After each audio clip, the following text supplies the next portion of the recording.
Hi, and welcome to AI Story Recap. Before we begin, let me catch you up to speed on the lore. James Duud and Jack Jones are two mercenary militia fighters who run their own military group of freedom fighters known as the Blue Rangers. They fight for the independence of the colonies from the Hand of the Imperium. The Hand are a group of powerfully militarized leaders who seek to take control of the colonies and ultimately the kingdom.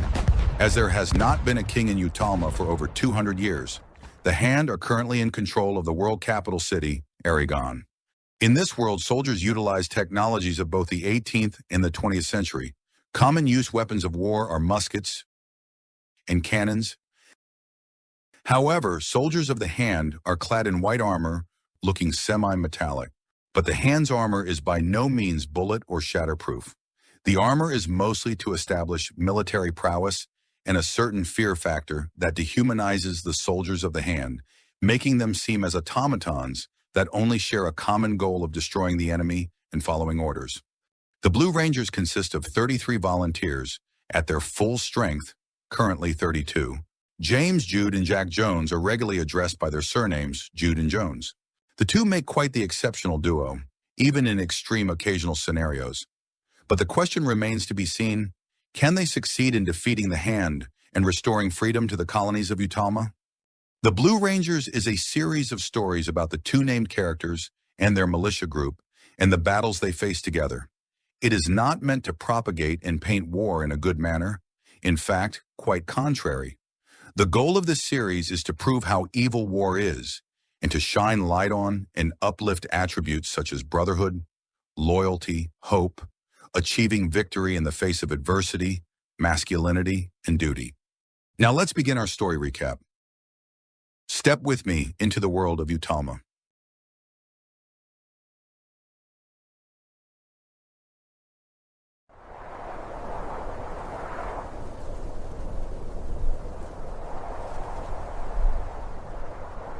There it is. Filthy place. Stay sharp. No one here wants to be your friend. Two men stand guard at the gate. One guard demands, State your purpose. to converse with the commander of your company on business of property purchase. Duud answers. You ain't look the type to be in business with Mr. Ruyter, eh? The short one says aggressively. Duud says their appearance has no relation to their business and says they should let them in unless they want their boss to lose a customer. The short man stutters, but the tall one agrees to let them in. Dirty, rough-looking men walked to and fro. They stared at the two visitors as they walked down the center street. The two come to the door of the desired building. Another guard stands by the door. Means of entry? He asks.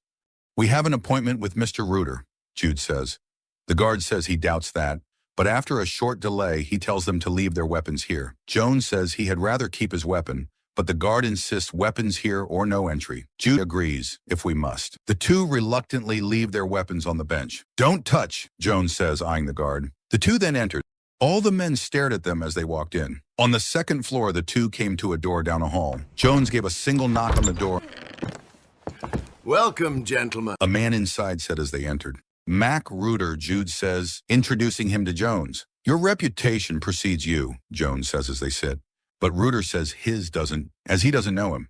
Duud says he'd like to keep it that way, as they are there strictly on business.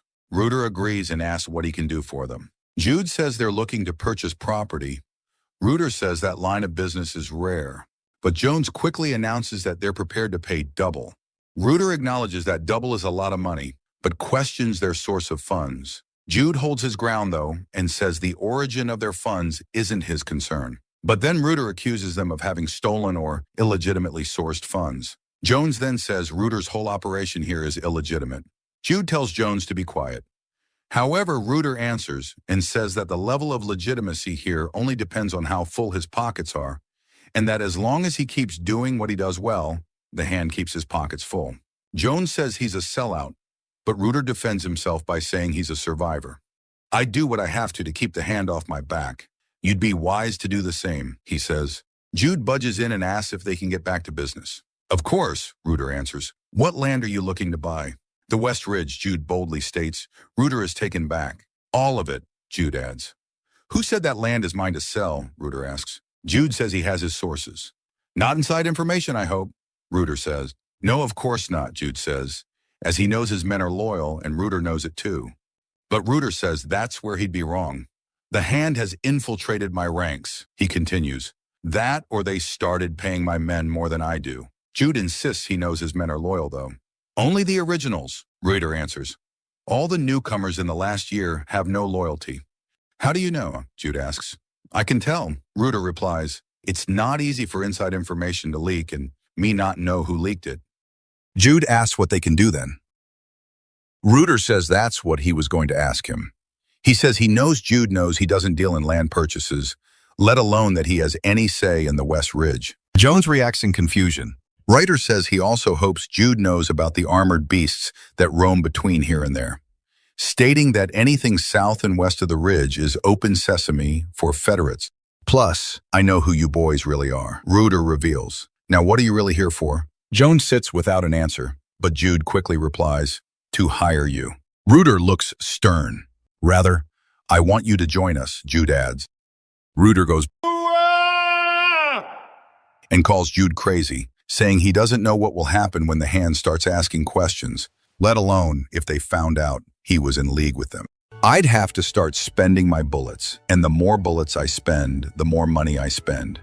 The more money I spend, the less I have in my pocket, and the less money I have in my pocket, the less bullets I have in my arsenal. Ruyter says, making excuses. You won't stand against the Hand for lack of bullets? Duud asks. Ruyter says it isn't a question, but the matter of the issue is that he can run out of bullets, but the Hand won't. But Jones says there are other ways to fight a war, to resist evil. Ruyter says the only way to win a war is with men, which is the main thing he lacks. It's the main thing the Hand lacks, Jones says. Humanity. Ruyter sat silently. Whether or not you join us, we both know you need help getting out of here, Duud then says. Ruyter says he's got him there, as the Hand are probably already outside his walls. Duud asks him to come with them, saying he can lead a better purpose and that there are still men loyal to him who will follow. Ruyter says yes, but they will follow him, not Duud. He says Duud only wants his help for his men and money. Duud admits that's what he needs, not really helping his case. Ruyter says he can survive, as that's what he's always done. Then Duud asks what the Hand will do to him if they know they were here. Nothing. Ruyter says, me and you aren't walking out of here as friends. Jones says, wait, but Ruyter says I said shoot at you, not shoot you. Duud asks if they can be reasonable about this, but Ruyter says he already has been. Ruyter takes out his revolver and shoots at the door. A man is heard falling down behind the door. Ruyter then turns and shoots up the wall behind his desk. He tells Duud and Jones to shoot the bald ones before kicking in the wall and then jumping in down a chute. Jones asks if they follow, but Duud asks himself why the bald ones. Jones says he's shooting anyone that shoots at him. Then he asks Duud what the plan is as shouts erupt outside. Duud says don't die.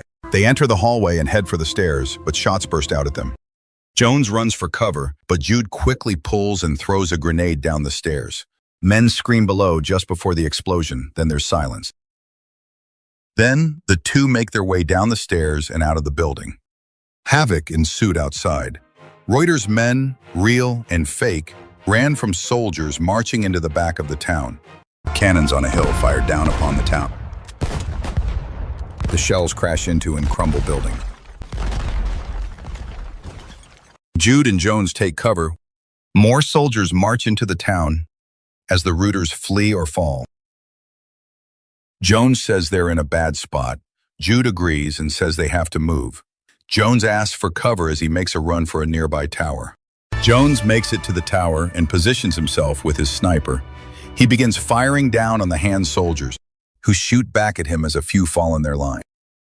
Duud fired back at them as artillery shells exploded near him. The cannons rained down fire on the town, even killing their own. When all hope seemed lost, Ruyter suddenly reappeared, his cavalry with him. They begun firing upon the Hand soldiers, charging them with swords as well, slaying all of them. The Hand soldiers fought back, but to no avail. The Ruyters outnumbered them and fought crueler. It was a bloodbath.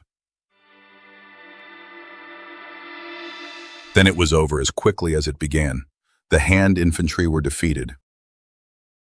but the cannons still fired out from the hill. Ruyter and his riders rode through the town, coming toward Duud. Ruyter slowed and pointed his gun at Duud, who stood shocked. He shoots. Duud shakes but turns to see a hand soldier behind him, falling down. Duud turns back to Ruyter gratefully, but he shoots again, this time hitting Duud, knocking him down. Jones sees this and cries out for Duud. Ruyter and his cavalry clear the town and charge the cannons on the hill, which they make quick work of. Then they ride off into the desert, out of sight.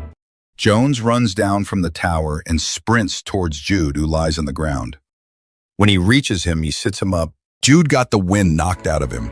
"He shot me," he almost whispers. Jones says he knows and that he is going to kill Ruyter for it. But then Duud breaks out into excitement, saying,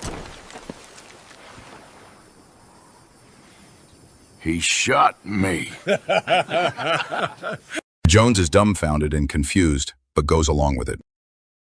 Jones helps him up, but Duud tells him to get off him and says Jones is always being dramatic. Jones is about to ask Duud how he lived, but Duud already responds by telling him to thank Forge. Duud then says on second thought he wants Jones to help him. Jones says he refuses to believe that Duud didn't break a rib. Duud says he never said he didn't, and says he may have broken something in his back too, but Jones can't tell if he's sarcastic or not. Jones tells him he needs a medic. Duud just says, "You don't say."